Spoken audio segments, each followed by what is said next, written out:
What is up guys, Andy Forrestine Runner here, and today we're diving into the world of longer term shoe review updates. Today we're talking all about the Hoka One One Mach 4, the Saucony ENDORPHIN SPEED and the Nike zoomx VAPORFLY NEXT.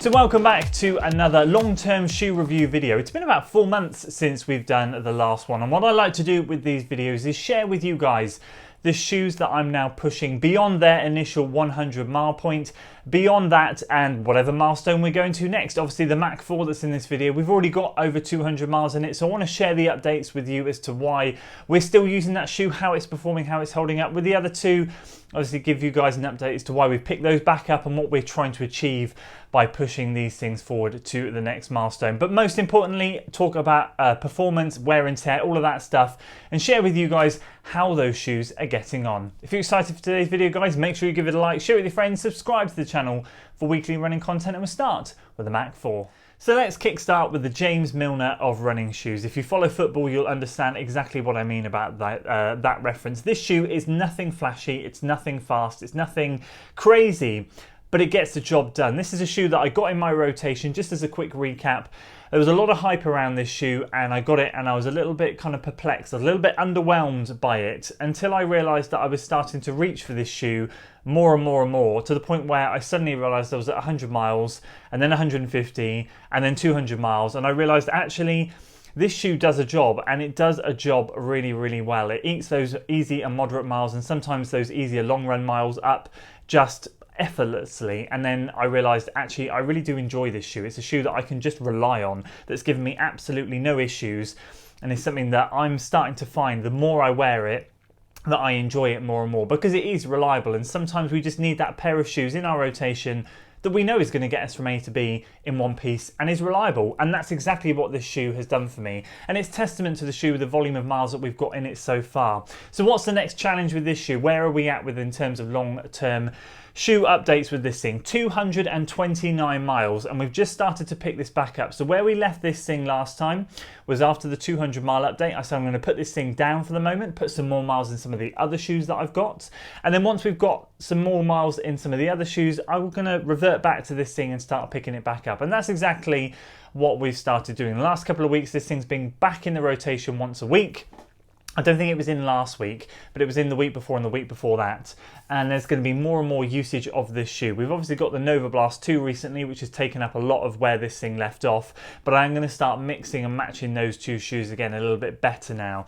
And yeah, I've got to say, since I picked it back up, we've literally hit it off exactly where we left it. In terms of wear and tear and all of that stuff, it's really no different from how it was before. It is looking very old and haggard, but that's just because it's dirty from the trails. As you guys know with Hoka, the outsole wear on these shoes is really bad, but it predominantly is aesthetic. There really is nothing wrong in terms of what this looks like. As you can see here, it's massively chewed up, but it is, I promise you, just aesthetic. And the one thing that's really surprising me with Hoka, now to be fair, I haven't ever really taken a Hoka shoe to the end of its life, but I have had performance issues with the Rincon. That's flattened out very, very quickly. The Torrent 2 is the latest to suffer that fate. 3 or 4 weeks ago, I took that out on a trail run at 170 miles. I've got it to now, and that started to feel really different to what it used to feel like. My ankle was rolling in more. It felt like the foam was a bit more compressed. And I thought, wow, this thing is not going to last much longer. But I've got to say, after 230 miles, this is holding up, and it's not really feeling that much different. Yeah, it's not quite as fresh as it was in the beginning, but it's certainly not flattening out, and that is, I'm so grateful for that. So 100%, I am going to aim to try and take this thing to 300 miles if it survives. I'll give you guys an update on it either way. If it gets to 250, 60, 70 and it really flattens, you guys will be the first to know. But I want to do my best and get this thing to 300 and see how it holds up, because I have a good feeling about this one. It's one that is, I think, more durable than some of the other Hokas that I've tried. So far, so good with the Mach 4.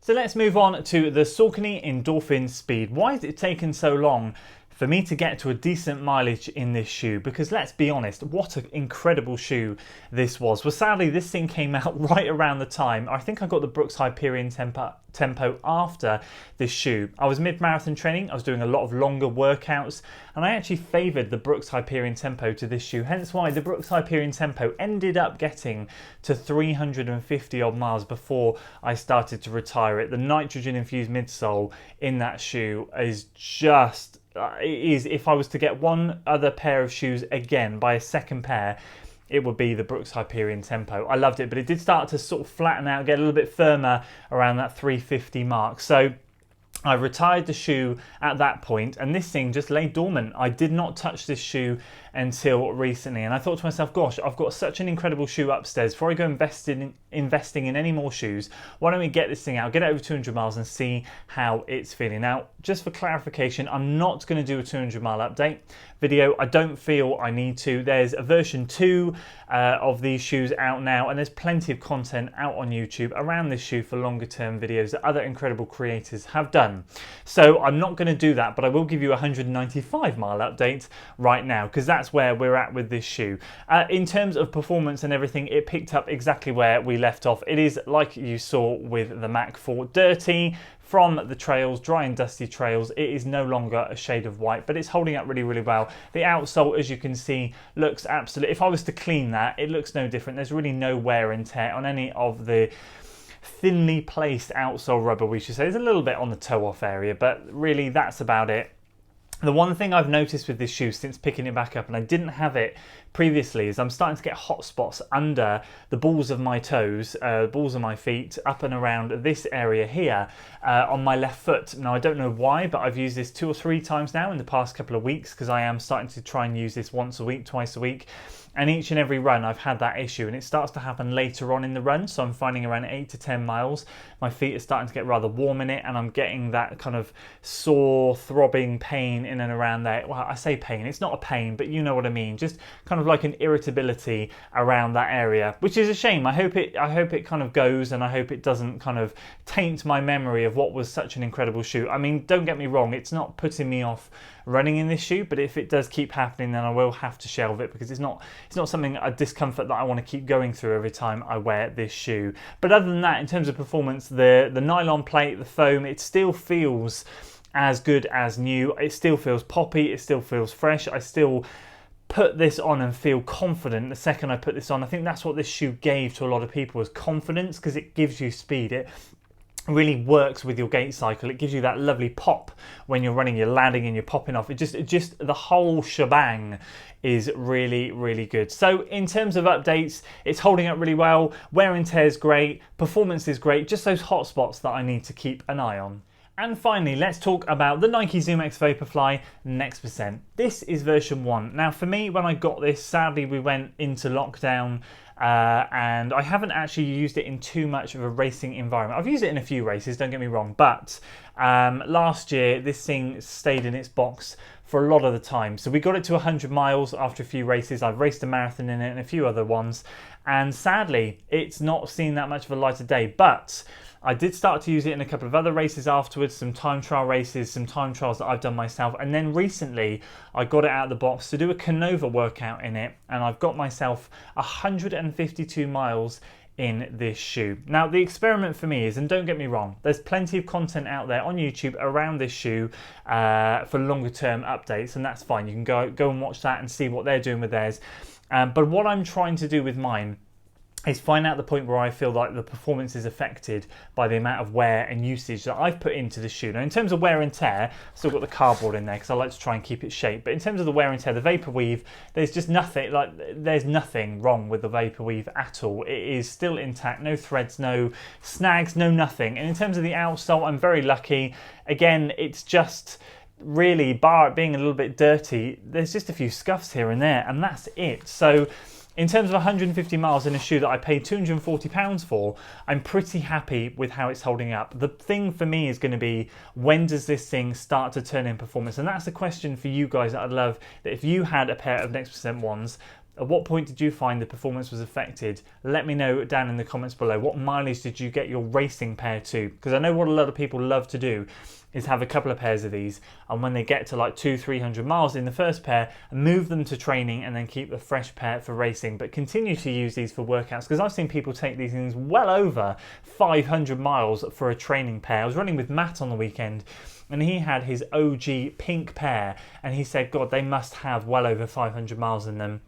And yes, they've seen better days, but they're fine for training in, which is absolutely great. So I think you're going to get bang for your buck if you're prepared to retire them from racing and continue to moving them over into training. And not only that, I want to kind of put them up against the Next Percent 2s. I've heard a few people say now that excuse me, they feel like the bounciness in the 2s is not quite as good as in the ones. They feel like performance isn't quite as good in those ones as opposed to these, and it makes you wonder why Nike have removed all of the version 1s off the app and you can no longer buy them. Have they produced Next Percent 2s, which are much more readily available for people with a slightly less effective foam, but put them out there more on the mass market, made it a little bit cheaper because they're a bit more cheaper to produce? What's the thinking behind that? I was thinking Nike were being nice and saying, here you go, have some super shoes for a bit cheaper. But I should have known better, that maybe there was another reason behind it. Maybe the foam in the 2s isn't as effective. I haven't noticed a difference, but then I haven't spent the time. But I've seen a few videos and a few people writing on Instagram that they're really finding when they put one on each foot, which I need to do, they're finding the bounce in the 2s is nowhere near as good as the 1s. So I am going to take this into 200 miles. But I'm going to do it cleverly and carefully. I am going to race in this thing. 4 races coming up in the next 4 weeks. I am going to use this for 1, if not 2 races. I want to get some more race time in it, and I want to see how it feels against the Next Percent 2s, see how I feel stacking them up against each other. Might do a little bit more research around that. But yeah, in terms of mileage and wear and tear and how it's holding up, 152 miles and going very strong. So those are the 3 shoes that I wanted to give you updates on at the moment. We've got the Nova Blast 2, which is going strong. Recently just had it. I thought about putting that shoe in this video, but you know, we've got 150 miles in it already. And it was only a couple of weeks ago when I dropped the 100-mile update review. So I thought to myself, no, we're going to be getting that thing to 200 miles in no time. We'll save that shoe for its own video. And yeah, we've got 1 more shoe now to get to 100 miles, and that's a Puma Liberate Nitro, and that's 1 run away. And again, another fantastic shoe that I've been really enjoying. 1 more speed session in that, hopefully this week, and we'll see how that goes, and then we'll drop a video on that one. And after that, I'm looking for your recommendations for more shoes to get testing. I want to get in a couple of new pairs now at the same time. I'm toying with the idea of the Speed 2. I'm toying with the idea of the Rincon 3 because they now have a wide version, which was my exact issue with the Rincon 2. It was just too narrow, so I might grab that. But I'd love to hear your thoughts. Let me know in the comments below, what exciting shoes are there out there at the moment. Don't say the RC Elite 2. I've tried to get it. It did originally come out in a size 13, and I hesitated and I missed the boat. They're all sold out in my size. So any other shoes, I'd love to know what you'd love to see me test, put some good miles in and give you guys some feedback on. And let me know how your long-term shoes are doing. Let me know in the comments below which ones you're taking up to some really good mileage, how they're holding out, are they doing well, are they starting to disintegrate? Let me know and let's get that conversation going. If you enjoyed today's video, guys, make sure you give it a like, share it with your friends, subscribe to the channel for weekly running content, and as always, I'll see you in the next one. Until then,